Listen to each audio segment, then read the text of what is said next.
Hello and welcome to automation of desktop based application using AutoIT. So here we are using data driven framework where we have a master Excel file that contains all the modules of the application.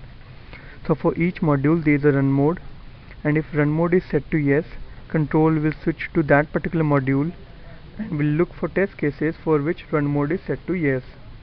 So for demo purpose I will be executing first 3 test cases, where in first test case it will open the application and will check whether the interface of login page is correct or not.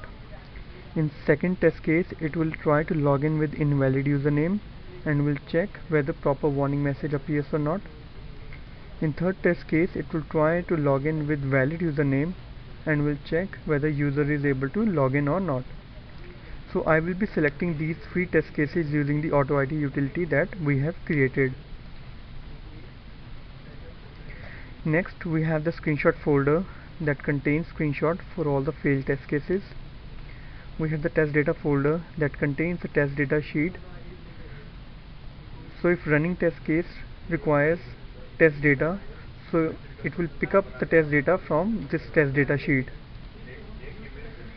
Next we have the test result folder that will store the executed result sheet.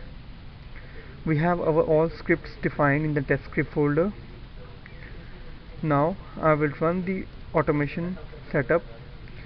Now in case of in our application requires system or application credentials, we can specify over here. We can specify the build that we want to automate.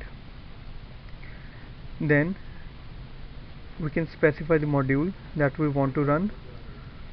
So we can specify whether we want to run all test case or selective test case. So we want to run selective test case.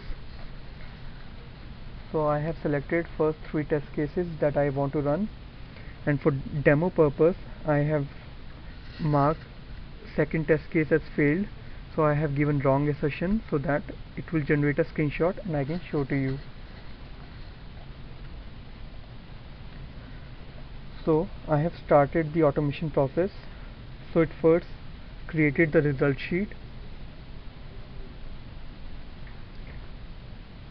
So on the top left you can see the test case which is currently executing,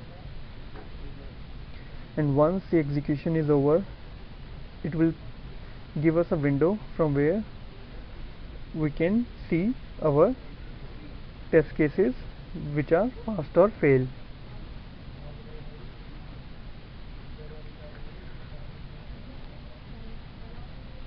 So it's on third test case.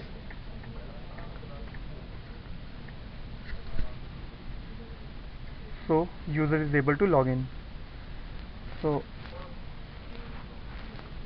alright, so execution is complete now, and I clicked on yes. So you can see out of 3 test cases, 2 test cases are passed and 1 has failed. So as you can see, second test case has failed.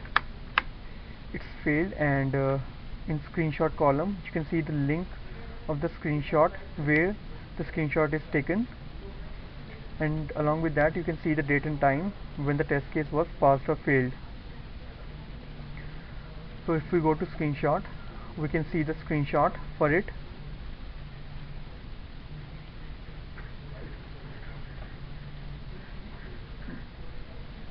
So in test result folder you can see there is a test result sheet that's been created. So that's it from my side. Goodbye.